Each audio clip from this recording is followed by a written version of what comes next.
kitty, please. The cat will interrupt as well. Now, read this book. It's the foundation of screenwriting. Read this, even if you're a playwright and you think you know everything, even if you're Stephen King or you're an author, read it anyway. It's a great read. The first thing he teaches you is to look through things through a screen finder, which is the same thing you're doing with your camera on your phone. But he talks about, when I read this a long time ago in the 90s, we did not have a cell phone. Not one with a camera that was really functional. We had one that took still photos. But he recommended taking a folder and cutting a square in it and looking through it so that you can lock in to something and just write about what they would be seeing on the screen only. If you want to write a novel and turn it in as a screenplay, they're going to eventually turn it into something like this. In the long run, they will. Regardless of the techniques of Quentin Tarantino. Now, fade in is very popular, and it is marked on your typewriter. Everything has a format on this. Your fade in to your scene title, which this werewolf movie starts with the death of the Gothic vlogger connection in Marfa, Texas.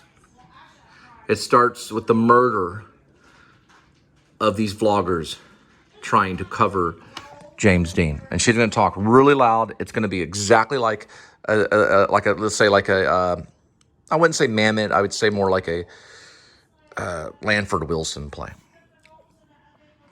Okay. But you're just going to have to put up with that. I can't. The cat is eating his cat food. And she's blabbing about a lot of important stuff. It starts with 1 year ago. Okay. You don't have to do it that way. But you can see that there's a format. That's all I'm showing. I'm not showing the literature of it. But you do see there's a full moon. Okay. Now, I wanted to go in and show you if I was going to make some type of correction. I hit enter. Okay. And it'll adjust within this and keep everything into format. It's very difficult to have to adjust your typewriter and take a ruler or go through there and have to make everything perfect. By the time you get to dialogue, your character has to be at about 55 on the typewriter to around maybe 67 or so. Sid Field's gonna say differently, but your dialogue may start around 40. You can see at the 40 right here. So it looks differently as you're looking at it. You see where the dialogue is. It's very clear.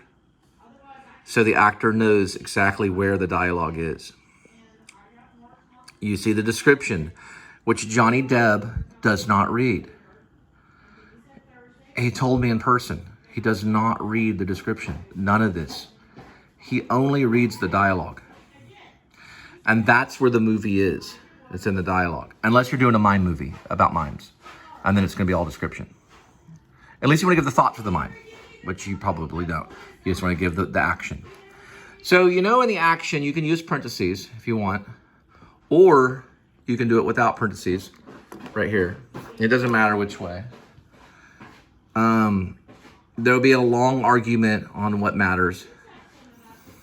But you see here the grim vlogger takes out a package of Skittles. He opens the bag and tosses the piece of candy in his mouth. Grim vlogger lips tremble from the cold air as he crunches on the sweets. Now, these characters, it's true, are inspired by Grim Life Collective, because I watch them sometimes. And they're also inspired by Fred Armisen and Carrie Bernstein? I always messed up her last name. But Carrie and Fred Armisen created these gothic people in Portlandia. Kitty, calm down. It's just an extension cord. Calm down. Go away. No, we do not want to make this tragic. Go do something else. So it's a mixture of people. I always usually base a character on a mixture of people sometimes. But this starts off with this murder by the werewolf, who you never see in the entire movie, but into the very end. I use the word vlogging a lot in it because this is a lot about vloggers. I compare this to The Crucible, maybe a little bit, if you ever read The Crucible. Not because of the style, because of the characters, but because of its political message. There he goes. Look at that cat. He is at it. He feels my energy. And it'll constantly save. And I do the page numbers up here. But it's a political piece. It's not governmental political. But there's politics in it. And it's got a great ending. I want Gary Oldman to do it. Stop it, kitty. Stop it. I mean it. Stop it. Do you want the bathroom? You'll get time out in the bathroom. I mean it. Stop it. He's very rebellious. I think Gary Oldman would be great. Now, he doesn't have to take it. That's why the character is named Mr. Oldmain. But I think it would be good for him. And there's the whole thing. You just saw it. You can pause it as you go. You do the whole screenplay right here. And I'm doing corrections, right? I got tons of corrections. I'm rewriting, correcting all this stuff. Constantly, probably up to the moment of opening of the production. The character's name is Gerald Oldman III. There's a mumbling moment too. But I'm very, very, impressed by Oldman's career. And I saw a horror film he did the other day called Mary. It was very good. And then Dracula, of course, is one of my favorites. Francis Ford Coppola, Dracula. He plays a werewolf hunter. And he hooks up with some of these other vloggers to go after this werewolf in a fictional town called Barksville, Texas. Okay? And the werewolf that he thinks is a werewolf is actually a UFC fighter. Okay? I saw this whole thing about Andrew Tate, who is like insane. He's not that kind of UFC fighter. This is like an earnest UFC fighter, like Hoist Gracie or something. Possibly Bradley Cooper. But I would play it, but man, I would just have to jog around for at least a year. So this guy's in shape. Okay? Wahlberg maybe, something like that. Okay? There's another character in it called Saint Patty the Great, who is actually friends with Grace, the UFC fighter. But yet, in the public, they're enemies. Okay? Rainey Love, who's the love interest, is the wife.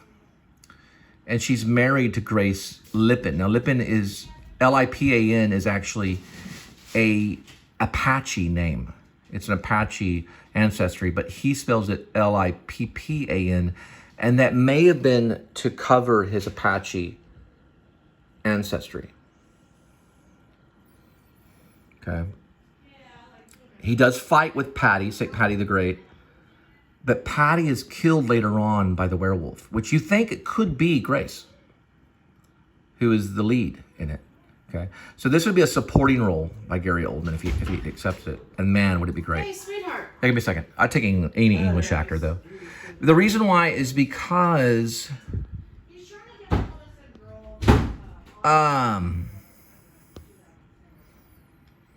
the werewolf hunter is named Gerald Oldman III.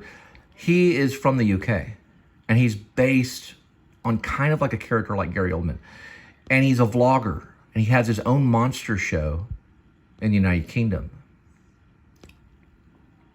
And he earnestly thinks, I mean, seriously thinks that Grace Lippin is a werewolf because he sees him fight at a sports bar. He's at the sports bar having a drink, watching, and he's been doing this monster show for all his life.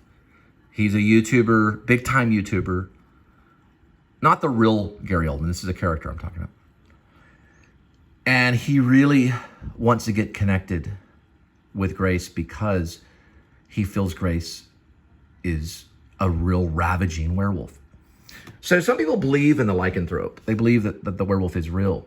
And man, I'm telling you, Gerald Oldman III really believes it in his life. So he's kind of a nut. Okay, so he meets this guy in Oregon named John Blacksmith. Please interrupt. I love interruption. What's going on? Parental life. Parental life. Parental life. Yes. And so Grace, wife, Rainey, sells Bill Jack food. She used to be like a rock star. She's loosely based on, you could say, love. You know, we think of Love, I mean, Courtney Love, right? Okay. Loosely based on like Courtney Love type of rock star. But just imagine if Courtney did not have a career and it failed. Not that Courtney Love's career has failed. We know Courtney Love is very successful. Oh, God. And we all look up to her, and she's a great role model for drug addicts. Really, she is. She's a good a role model for all types of people. But Rainey is a little nutty. And she takes these long walks at night and all this stuff. I'm not going to tell you who the real werewolf is, but I can hint. But regardless, there was a relationship that's formed between the werewolf hunter and John Blacksmith. John Blacksmith is a big-time kind of loser. He is kind of like a hippie, but he's younger, and he's postmodern, and he's probably gone through the grunge movement. Probably wears Doc Martens.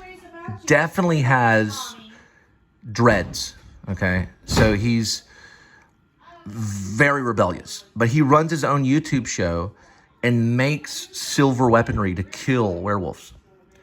So John Blacksmith is also a believer of the lycanthrope, a believer that there's werewolves, makes these weapons, and has created this new type of weapon that is like a flamethrower that spits out liquid silver, okay? And he created this in Oregon.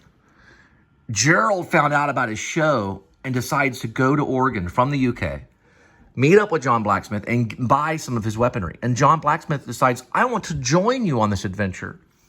And Gerald Ullman says, good, we're going to Texas and we're going to kill a werewolf. And John Blacksmith's like, fine, let's go. I'm for killing werewolves. Let's kill this werewolf, who he thinks is Grace Lippin, the UFC fighter. Little do they know, and going through all this craziness, they get an Uber driver, pretty much kind of drunk. Now, here's the thing also about Gerald Oldman. Horrible alcoholic, okay? Big time alcoholic, okay? He loves Scotch whiskey. His favorite song is Deacon Blues, okay? He loves singing Deacon Blues. If you know anything about Deacon Blues, Steely Dan song, great Steely Dan song. He also likes to sing the song Werewolves in London. He loves that song too. But he likes to sing, but he's a drunk. He's not a singer though. He's not a singer. He just likes to do it when he's drunk. He's a professional, serious werewolf hunter, okay? So he hunts werewolves.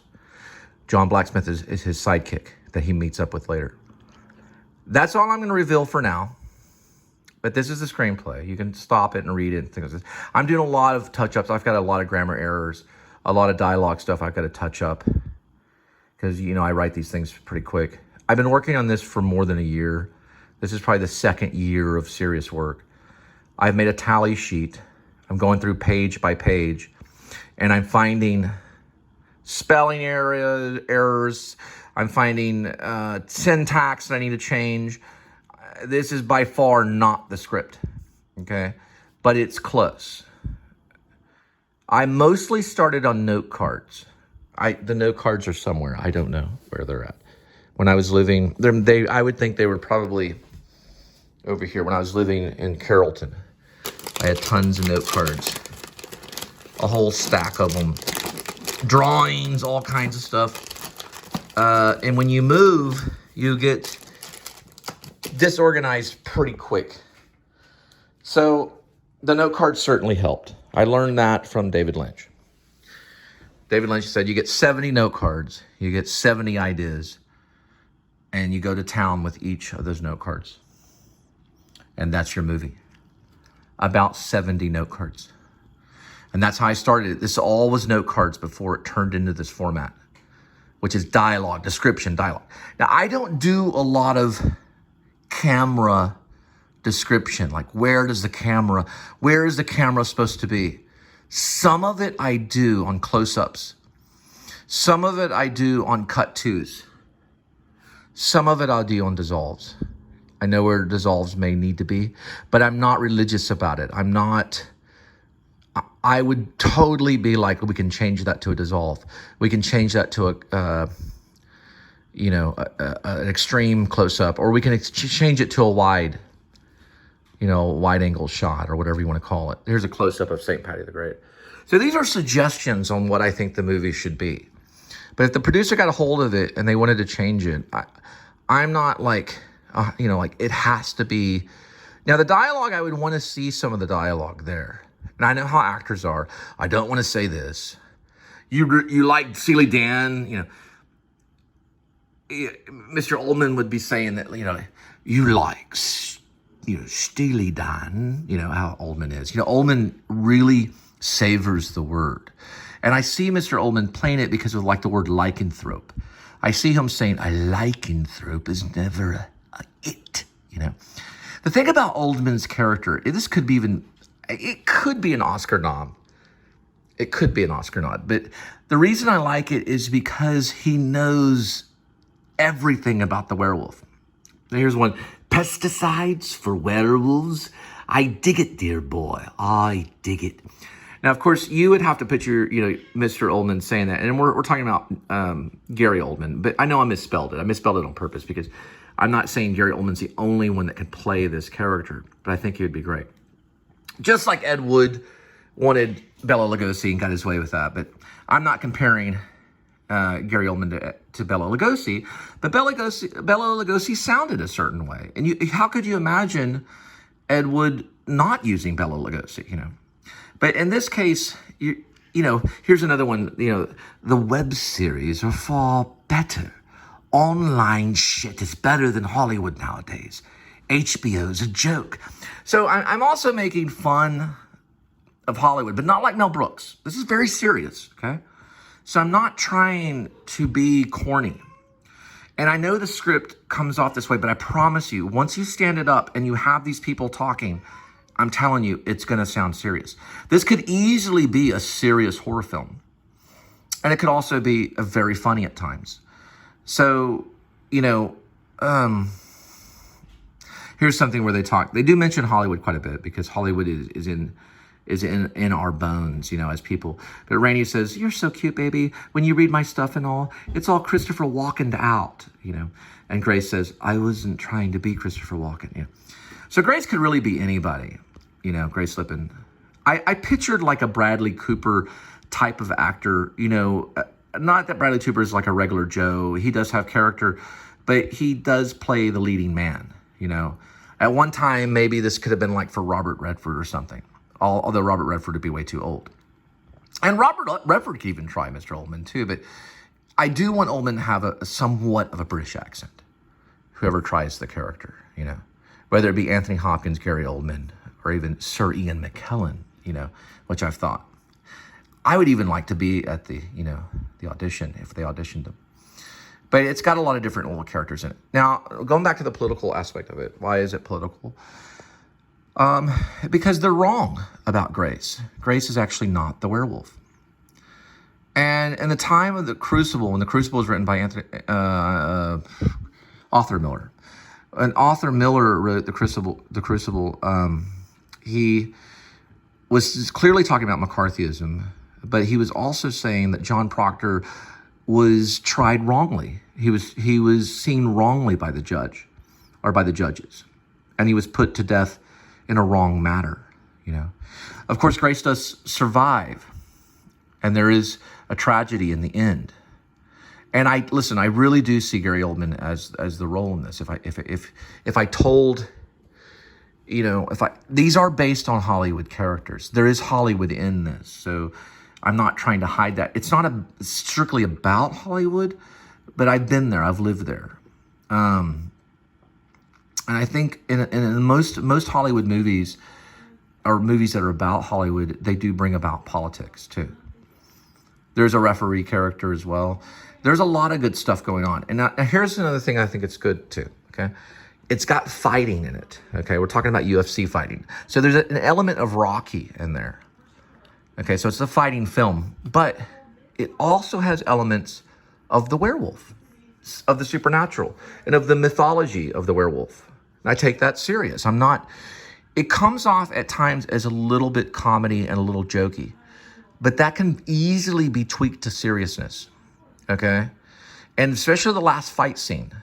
It's kind of a little violent at one moment. I'm not going to give it all away, but that's what I wanted to say. It's a 20-minute little post about Grace, the werewolf vlog. I also was going to possibly call it Werevlog as a working title. Now, final touch-up on it when I was writing this. The final thing I want to say. The people that have inspired me to write this are vloggers like Jacob the Carpetbagger, Adam the Woo, Jordan the Lion, these major do-it-yourself vloggers, Grim Life Collective totally, that have gone out and made their own fame, do-it-yourself television nearly. But it's YouTube, okay? YouTube is all over this, okay? I don't know how many times I mention YouTube, probably not that many, but the word vlog is mentioned a lot. That's what it means as a video log, right? So the idea that these people have made themselves famous is part of it. Fame is a big part of it. Because remember, Grace Lippin is famous because he's a UFC fighter, but he later starts to vlog. So this is a lot about the vlog phenomenon. You know, the video log being an actual phenomenon. And I am addressing that phenomenon and saying that it can get political. People's personalities are being mentioned. Now, I don't call anybody. There's no Adam the Woo character in it. Now, he may be mentioned. I don't know for sure. I have to go back and read it. I don't think he is. But they've influenced me because I have decided to kind of like chill out a little bit with Hollywood. Because cinema, to me, sometimes can get sour. And listen, these movies are very powerful in how they want you to think. I think Scorsese has also mentioned this about Hollywood and about cinema and how we're dealing with a revolution of the vlogger, of the video logger and the YouTuber and the whole phenomenon of the digital world. How easy it is to upload your movie, whoever you are, and the do-it-yourself thing. And it's not fair to all the cinematic greats. Because we don't approach it the same way as movies used to be approached. And movies have lost, I think, their heart to a certain extent. Writers, there's not a lot of writers out there that take it very serious. Like, for example, the Marvel crowd, I could say, where it's a factory-produced film or a manufactured film. And the script is manufactured, and it's all for making billions of dollars very quick. But you don't have a lot of Quentin Tarantinos who are operating on just heart, or even Scorsese, or even, anybody that back in the day, John Cassavetes, that wanted to speak about themselves, and they were auteur. So the film was personal, I think this is personal because I was affected by something that was not necessarily cinema, but something that affected me in life that I found was a phenomenon. And if anything, Grace also, of course, the werewolf doesn't have a name, but the werewolf itself is that phenomenon that can just reach out and grab you and pull you away from what's important, which is life, And the werewolf represents that. Now, it's a real werewolf, so it's not like it's an ideal that's coming in there, Now, I was one of the vloggers I was watching tonight mentioned they didn't understand Eraserhead and all this kind of stuff, The reason Eraserhead is so great is not necessarily because it's like the average movie. The reason Eraserhead is great is because it's its own thing. And it doesn't mean that you have to have a shot of an elevator that goes on for 5 minutes or however long that shot is. I don't think it's 5 minutes, but it's a very long time. It feels like 5 minutes. But Eraserhead did things to the psyche that other films cannot do. And I don't know if David Lynch was trying to do that, but he changed the perspective of the filmmaker so that the filmmaker can reach the audience in his own personal way and not be manufactured by a studio. And David Lynch, he worked on Eraserhead for 5 years. It's a magnificent script. It's a brilliant movie, and no other filmmaker can touch it, not even Fellini. Okay, Scorsese would admit this. Woody Allen would admit it. Anybody that knows David Lynch. Now, I'm not saying this is Lynchian. There are Lynchian moments. Trust me. I'm not going to say that I am not going to let Lynch's career not affect mine, because Lynch has made an impact on cinema because of the fact that he has affected cinema in his own personal way. That's what he's teaching, not the fact that you have to use black and white and you got to build your own puppet. I mean, imagine if you're a filmmaker and living on set for 5 years and you're building your own puppet. Scorsese hasn't done that. Alfred Hitchcock did not do that. He did that. He lived on set for 5 years or so. He slept on the set. They locked him in there so he wouldn't get in trouble for vagrancy. California was a very legalistic town. He hid from the world to create this thing that no one else can touch. I'm not attempting to say that that's what this is. But also, Eraserhead was a do-it-yourself project. It does not look or sound like any other film, but yet no other film can touch it. I'm not saying it's the best film of all time, but it is our Citizen Kane, for sure. Orson Welles released a film called Citizen Kane, which was completely different than any other film at that time, and blew the audience away. Eraserhead did not have the impact that Citizen Kane had, but it certainly approached cinema in a similar way, because we had not seen anything like that. Like, you can do this? You can sit there and, focus on this chicken moving around, and, this dead chicken, or, chicken on a plate moving around and doing all this guy running in the room going, look at my knees, look at my, people are like, what in the world's going on? And he created a whole magnificent genre and a whole magnificent name, which is called Lynchian, a whole magnificent side of theater. So I think, or theater and film. I think Lynch also has an impact on the fact that, that you can do something your own way. But anyway, I don't think I would attempt this. I don't know if I could direct it. I may try. I know I can write it, because I am writing it.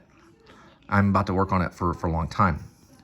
But if I was offered to direct it, I'd probably need assistance, just like any film director, because I don't really know what I'm doing.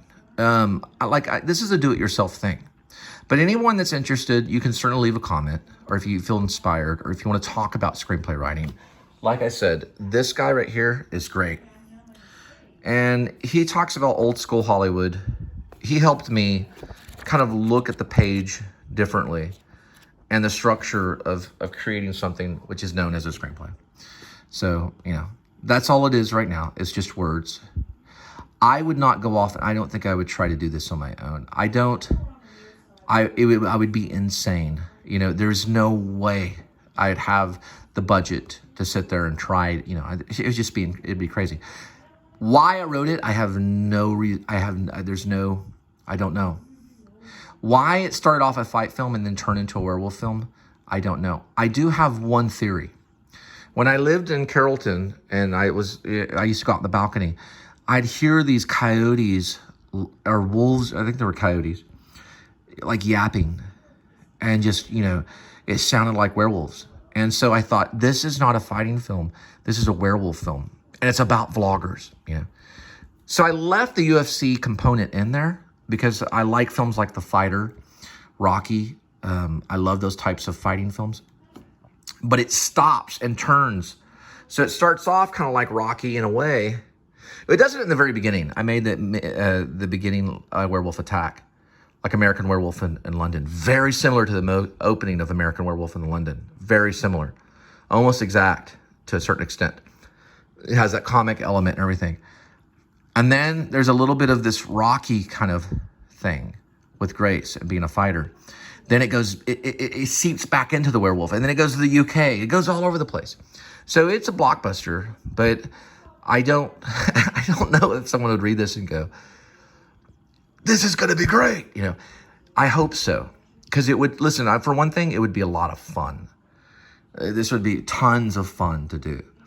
There's a lot of death scenes. The werewolf kills a lot. There's this comic element there. I'm not going to lie. There's a comic element. And there's a love interest aspect to it. It's also kind of a romance too. There's passion in it. You can find it in the dialogue. Anyway, I'm going to say over and out.